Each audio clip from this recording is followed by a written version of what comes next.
নমস্কার, your internet school চ্যানেলে তোমাদের সকলকে স্বাগত। তো আজকে আমরা তোমাদের ক্লাস 7-এর পরিবেশ ও বিজ্ঞান বিষয়ের রায়ান মার্টিন কোশ্চেন ব্যাংক অনুসারে মডেল সেট 5-এর প্রশ্নগুলোর সমাধান করব। তো দেরি না করে চলো ভিডিওটা শুরু করা যাক। তো প্রথমে আছে ফিজিক্যাল সায়েন্সের 1-এ সঠিক উত্তরটি নির্বাচন করো। একে বলেছে জ্বর হওয়া কোনো রোগীর শরীরের উষ্ণতা পাওয়া গেল 104 ডিগ্রি ফারেনহাইট, সেলসিয়াস স্কেলে ওই উষ্ণতার মান হবে। সঠিক উত্তরটা হবে অপশান সি 40 ডিগ্রি সেলসিয়াস। দুয়ে বলেছে লঘুতর মাধ্যম থেকে ঘনতর মাধ্যমে তির্যক প্রতিসরণের ক্ষেত্রে আপাতন কোণ আই এবং প্রতিসরণ কোণ আর এর মধ্যে সম্পর্কটি হবে। সঠিক উত্তরটা হবে অপশান ডি আর গ্রেটার দেন আই। পরবর্তীতে বলেছে 3-এ ভি বেগে গতিশীল কোনো কণা টি সময় এস দূরত্ব অতিক্রম করলে ভি টি এবং এস এর মধ্যে সম্পর্কটি হলো। সঠিক অপশানটা হবে option B S is equal to v t. পরবর্তীতে 4-এ বলেছে PbNO3 প্লাস FeSO4, সেখান থেকে হচ্ছে PbSO4 প্লাস FeNO3 এই বিক্রিয়াটি কী ধরনের বিক্রিয়া? উত্তরটা হবে হচ্ছে অপশান ডি বিনিময় বিক্রিয়া। পরবর্তীতে 5-এ বলেছে কোনো বস্তুর ওপর 5 নিউটন বল প্রয়োগ করলে বস্তুটি বলের দিকে 8 মিটার সরে গেল, এক্ষেত্রে কৃতকার্যের পরিমাণ হবে ড্যাশ। সঠিক উত্তরটা হবে option D 4 joule. W is equal two F into D. এই সূত্র অনুসারে আমি মানগুলো বসালাম। এফ এর মান হচ্ছে ফোর্স অর্থাৎ 5 নিউটন, আর হচ্ছে সরে গেছে মানে সরণ ডিস্টেন্স হচ্ছে 8 মিটার, তাহলে হচ্ছে 40, সেই জন্য উত্তরটা হচ্ছে অপশান ডি 40 জুল। পরবর্তীতে 6 বলেছে সোডা ওয়াটারে থাকে, সঠিক উত্তরটা হচ্ছে অপশানে কার্বনিক অ্যাসিড। পরবর্তীতে 7-এ বলেছে পোড়াচনের রাসায়নিক সংকেত হলো, সঠিক উত্তরটা হবে অপশান বি CaO।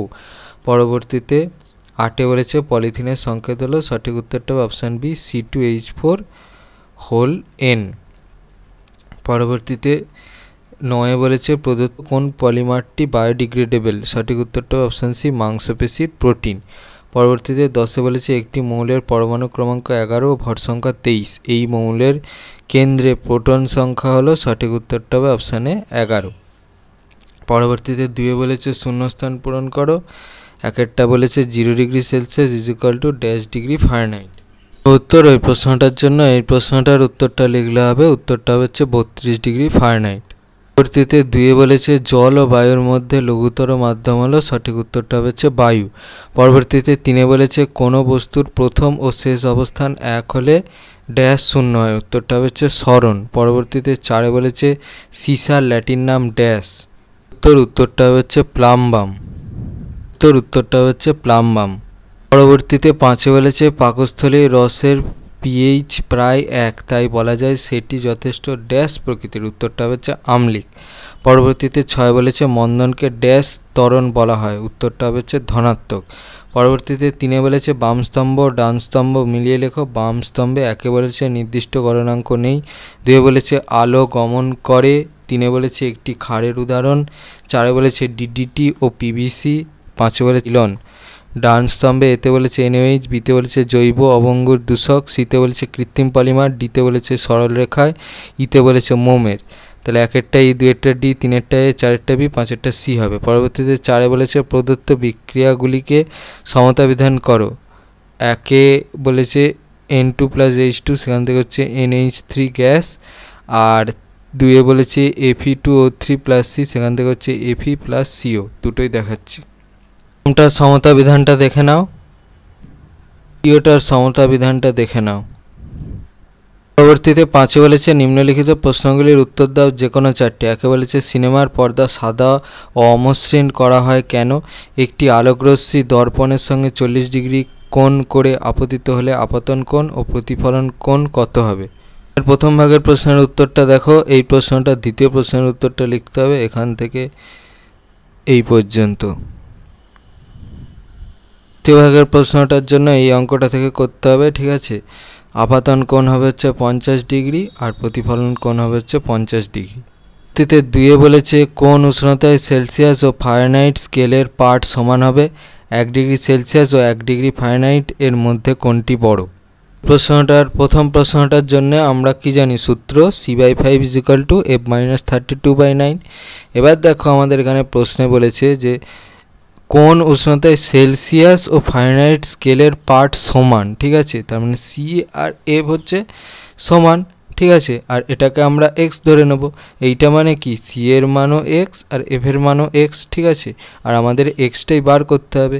তাহলে আমরা একবার সূত্রটা লিখলাম, এবার সি এর জায়গায় এক্স বসাবো আর এফ এর জায়গায় এক্স বসাবো, বসিয়ে এবার এটা হচ্ছে কোনাকুনি গুণ, এক্সের সঙ্গে 9, 5-এর সঙ্গে এক্স মাইনাস 32 গুণ, ঠিক আছে। সেটা এখানে করা হলো।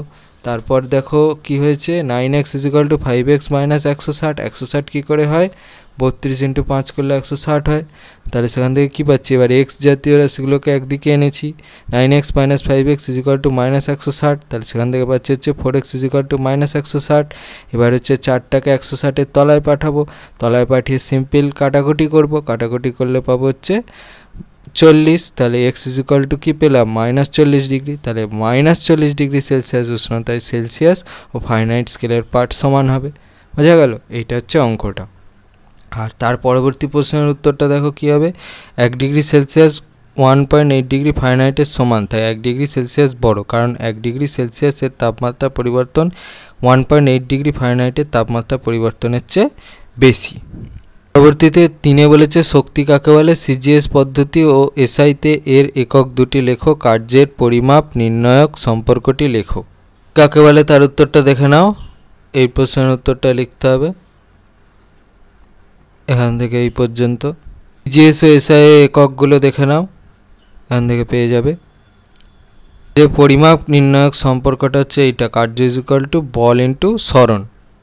পরবর্তী প্রশ্নটা বলেছে 4-এ কার্বন ডাইঅক্সাইডের সংকেত O2C না লিখে CO2 লেখা হয় কেন, ফসফরাস পেন্টাক্লোরাইডের সংকেত লেখো। প্রথম ভাগের প্রশ্নের উত্তরটা দেখে নাও এখান থেকে এই পর্যন্ত। ফসফরাস পেন্টাক্লোরাইডের সংকেতটা দেখে নাও PCl5। পরবর্তীতে 5-এ বলেছে পলিমার কি, থার্মোপ্লাস্টিক পলিমার কাকে বলে, উদাহরণ দাও। কি তার উত্তরটা দেখো, এই প্রশ্নের উত্তরটা লিখতে হবে এখান থেকে এই প্রত্যেক পলিমারের জন্য দেখো এই প্রশ্নের উত্তরটা লিখতে হবে। এই যে 6-এর এখানে আছে থার্মোপ্লাস্টিক পলিমার কাকে বলে, আর তার হচ্ছে এটা উদাহরণ। পরবর্তীতে 6 বলেছে মানবদেহে অ্যাসিড ক্ষার ভারসাম্য প্রধানত কী কী বিষয়ের উপর নির্ভর করে, রক্তে নুনের পরিমাণ বৃদ্ধি পেলে কী কী শারীরিক সমস্যা হতে পারে। প্রথম প্রশ্নটার জন্য এই প্রশ্নটার এটি কী কী বিষয়ের উপর নির্ভরশীল, এটা লিখতে হবে এখান থেকে পর্যন্ত লিখবে। প্রশ্নের উত্তরটার জন্য দেখো এই প্রশ্নের উত্তরটা লিখতে হবে এখান থেকে এই পর্যন্ত লিখবে। তে আছে লাইফ সায়েন্স, সঠিক উত্তরটি নির্বাচন করো। এক একটা বলেছে কোলাজেন প্রোটিন থাকে, সঠিক উত্তরটা হবে অপশান সি লিগামেন্টে। দিয়ে আছে হচ্ছে ভারতবর্ষে কটি বায়োডাইভার্সিটি হটস্পট আছে, সঠিক উত্তরটা হবে অপশান সি 4টি।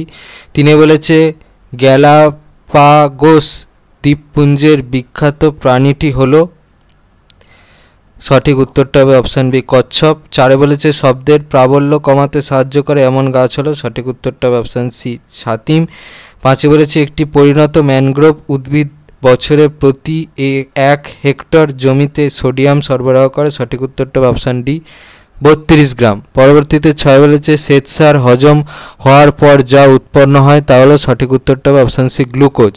পরবর্তীতে বলেছে সত্য অথবা মিথ্যা নির্বাচন করো। একে বলেছে ভিটামিন বি কমপ্লেক্সের অভাবে স্মৃতিভ্রংশ হয়, এটা সত্য। 2-এ বলেছে জায়ান্ট পান্ডার প্রধান খাদ্য হলো ইউক্যালিপটাস গাছের পাতা, এটা মিথ্যা। পরবর্তীতে বলেছে শূন্যস্থান পূরণ করো।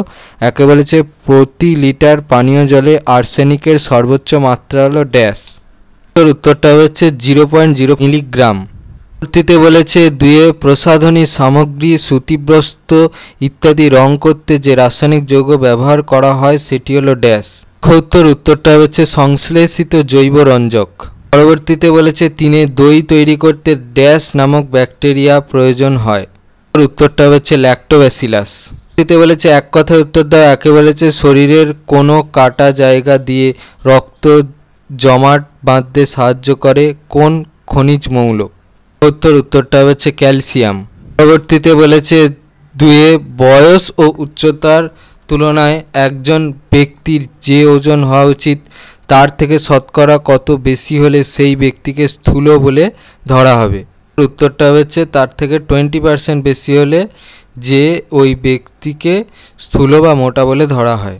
পরবর্তীতে বলেছে 3 হৃৎপিণ্ডের ও মস্তিষ্কের সক্রিয়তা বজায় রাখে কোন ভিটামিন? উত্তরটা হচ্ছে ভিটামিন ই। বলেছে খাদ্যজাল কাকে বলে? উত্তর ওই প্রশ্নের জন্য এই প্রশ্নের প্রথম প্রশ্নের উত্তরটা লিখতে হবে এখান থেকে এই পর্যন্ত। পরবর্তীতে বলেছে কোন রোগ ব্ল্যাক ডেথ নামে পরিচিত? উত্তরটা হচ্ছে প্লেগ। পরবর্তীতে বলেছে ল্যাব্রাম এর কাজ কি? উত্তর এখান থেকে এই পর্যন্ত লিখবে। পরবর্তীতে বলেছে দুধে স্টার্চ মেশানো আছে কিনা তা কিভাবে বুঝবে? উত্তর ওই প্রশ্নের জন্য এই প্রশ্নটার এই প্রথমটা লিখতে হবে আর কি, এখান থেকে এই পর্যন্ত। পরবর্তীতে বলেছে নিচের যে কোনো 4টি প্রশ্নের উত্তর দাও। একে বলেছে অস্থিসন্ধি ও যকৃৎ এ কি রূপে তরল থাকে? যকৃতে থাকে হচ্ছে পিত্ত হিসাবে, আর অস্থিসন্ধিতে থাকে হচ্ছে পিচ্ছিল রস হিসাবে। পরবর্তীতে বলেছে যান্ত্রিক বাহক ও জৈব বাহকের পার্থক্য লেখো। এটা দেখে নাও এখান থেকে এই পর্যন্ত। যেহেতু প্রশ্নটা 2 নম্বরের, এখান থেকে তোমরা নিজেদের পছন্দ মতো যে কোনো 2টো পয়েন্ট লিখে দিও, আর স্কুল ভিত্তিক ব্যাপার থাকলে 4টে পর্যন্ত দেবে। এতে বলেছে 3 H5N1 কি? এই প্রশ্নটার জন্য এই প্রশ্নটার উত্তরটা লিখলে হবে এই প্রথম প্রশ্নটা, এখান থেকে এই পর্যন্ত লিখবে। বলেছে প্রবাল কি? উত্তর এখান থেকে এই পর্যন্ত লিখবে। তে বলেছে ডিসলেক্সিয়ার সমস্যাগুলি কি কি? এই প্রশ্নটার জন্য এই প্রশ্নটার এই লক্ষণগুলো লিখলেই হবে, এখান থেকে এই পর্যন্ত লিখবে। পরবর্তীতে বলেছে নিচের যে কোনো 2টি প্রশ্নের উত্তর দাও। একে বলেছে সর্ষের তেলে কি ভেজাল মেশানো হয়, এর ফলে কি রোগ দেখা যায়, এই রোগে শরীর কিভাবে ক্ষতিগ্রস্ত হয়? কি মেশানো হয় সেটা হচ্ছে শিয়াল কাটার বীজ। প্রশ্নটা আর তৃতীয় প্রশ্নটার জন্য এই প্রশ্নের উত্তরগুলো লিখলে হবে, এখান থেকে পর্যন্ত লিখবে। তৃতীয় বলেছে 2 মানসিক স্বাস্থ্য ভালো রাখতে আমাদের কি করা উচিত? এই প্রশ্নের জন্য এই প্রশ্নের উত্তরটা লিখলে হবে, এখান থেকে এই পর্যন্ত লিখবে। তৃতীয় বলেছে 3 জীব বৈচিত্র্যের গুরুত্ব লেখো। এই প্রশ্নের জন্য এই প্রশ্নের উত্তরটা লিখলে হবে, এখান থেকে এই পর্যন্ত লিখবে। এবার যেহেতু এটা তোমাদের 3 নম্বরের প্রশ্ন, সেই জন্য তোমরা এখান থেকে তোমাদের নিজেদের পছন্দ মতো যে কোনো 3টে পয়েন্ট লিখে দিও। তে বলেছে প্রদত্ত খাদ্যজালে 1, 2, 3কে চিহ্নিত করে খাদ্যজালটি সম্পূর্ণ করো। খাদ্যজালটা এখানে দেওয়া আছে, দেখে নাও। 1 হবে হচ্ছে হরিণ অথবা ছাগল, 2 হবে হচ্ছে ব্যাঙ, আর 3 হবে হচ্ছে বাজ অথবা ঈগল।